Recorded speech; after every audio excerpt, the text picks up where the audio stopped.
Good morning, friends. It is a beautiful morning. I am in Florida. I got to spend the night last night in Ocala, and I'm on my way to Wellington now. And I got to spend a few hours last night with my friend Dancing Pete, and I just got off of the phone with him, and we were talking about some stuff that I really felt was profound and important, and I wanted to record it to be able to share. So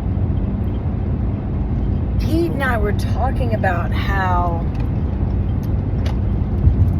different horses require different levels of kind of proficiency, or you could say savvy, and we have techniques to teach us all our major concepts.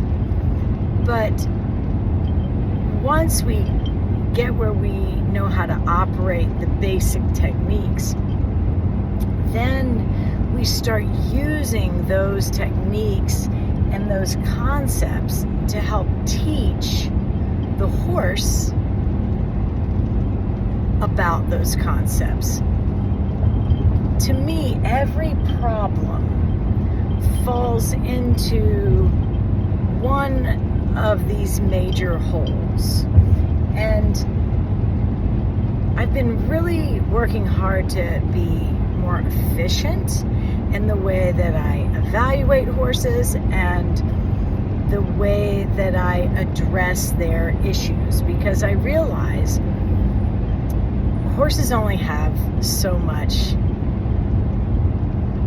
attention span, and their people only have so much attention span, and I only have so much time with those horses. I only have so much opportunity. So we can't go through all the things. You've got to set the things up enough and then start to really refine, what does this horse need help with? What is he good at? Where can we take a big step? Where do we need to take 30 little tiny steps?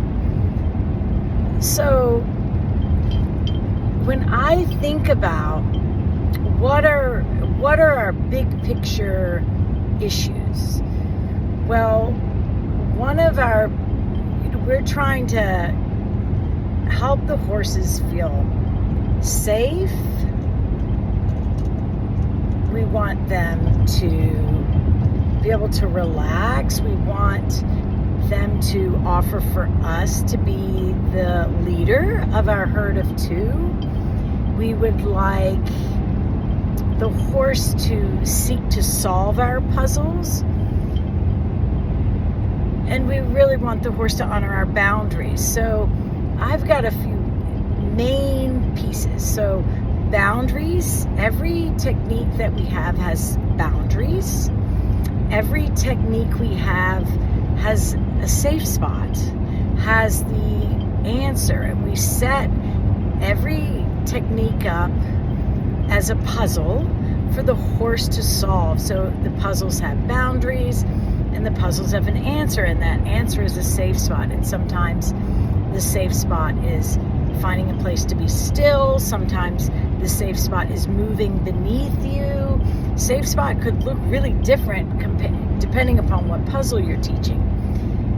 But another big piece of everything that the techniques that we're doing is the horse has free choice. There's free choice to find our answer or not find our answer. And that free choice is such a big deal, because free choice is what gives the horse the option to say, no, this is too hard, and give you some feedback that you need to back up and fill in some holes. If you have boundaries and safe spot and puzzles, but there is no free choice, that becomes a micromanagement. And if the horse doesn't have the ability to say no, or the ability to choose other things besides what you want, then you're fooling yourself into thinking that you're doing something that's teaching the horse rather than making the horse. You know, if you're making things happen. Making kind of works okay with sort of lower leadership horses. They're just looking for somebody to drive. And making becomes very much an obedience thing. But if you want a horse to be confident and to have your back, you can't make. You have to inspire. And there has to be draw. There has to be a safe spot where your horse knows to go to the safe spot. Well, Pete and I have been talking about it, and he says different horses are going to provide us different challenges, and with our students, we need to help our students start to learn the technique with multiple different horses. You learn techniques like playground of safety, or turn, or right eye, left eye, so you want to dance, belly button connection circles, I spy, fear to confidence puzzle.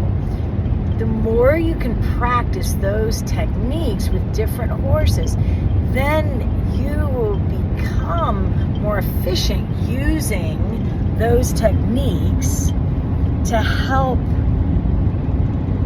figure out where is my horse's hole and what does he need to help with. Because horses are going to have places that they need help. Like sometimes it's an environment is too overwhelming, and in this, come on car, decide where you're going. In this environment, they aren't able to get comfortable because they have something that triggers them really badly. And you've got to figure out, how do I create a safe spot that they seek to find rather than continuing to melt down. So I really felt like that was interesting. He said that you're going to get, we're going to do step one, you start to learn the techniques, but as you get more proficient, you're going to level up like in a video game, and you're going to get a little harder questions, and a little harder questions, a little harder questions. One of the big things he just said, which I thought was a light bulb moment, was everybody wants cheat codes. Everybody wants the cheat code to beat this level. And he said, if you had a cheat code, like say, I don't know, some sort of gadget that traps the horse and doesn't allow it to give you the feedback that you need, and you are able to get past whatever it is. And I don't know, a cheat code for a horse could be, a couple cc's of Ace Promazine, or it could be a set of draw reins, or it could be a set of hobbles, or I don't know, whatever it is. And I'm not saying that there aren't times that a couple cc's of Ace Promazine isn't a good idea. There are moments where better living through chemistry for safety. And I'm not saying that there aren't times that a draw rein doesn't help your horse find a safe spot. And I'm not saying that these things are wrong. There's nothing that's always right. There's nothing that's always wrong. They're just things, usually. You got to learn how to use your tools right. But if you depend upon the cheat codes, he said, then you're going to get to the next level and not be prepared for the challenges at that level. And then you get feeling like the horse is stupid and Why is he not doing it? And you get in a bad spiral. So part of our journey as horsemen is to go through the process. Part of the process is struggling to learn to be mentally and emotionally fit enough to wait when the horse needs us to set up a puzzle and wait. Not hurry it. It's the horse's time, not our time. And then some of the puzzle for us is, how do we learn to use the techniques and the tools we have available to really help the horse? You know, when is a tool helping them and when is a tool, just enabling you to skip steps that you really need later on? So I thought that idea of the fact we need to go through the struggles that we go through. We need to go through the horses that the universe sends us. We need to learn the lessons that are put in front of us. Sometimes the lessons are to build our confidence. Sometimes the lessons are to build our humility. Sometimes we get a horse that is never going to be what we dreamed for it to be, but we get to learn to be better at skills. I've certainly had that. We get to learn to be better at skills that then later applied to other horses. Whoa, we're able to really help them. Sometimes the thing is to learn that you're not God and you can't fix all the things. We've got to do our deal to the best of our ability and feel for the horse and be a good steward of the horse. And sometimes that is saying, I'm not going to have this dream anymore because this dream is not reasonable for this horse. So I hope that gives you a little inspiration this morning and maybe a different little way to think about it. And hopefully in the future I'll be able to explain that with fewer words. But I hope you have a beautiful day and we'll talk to you later.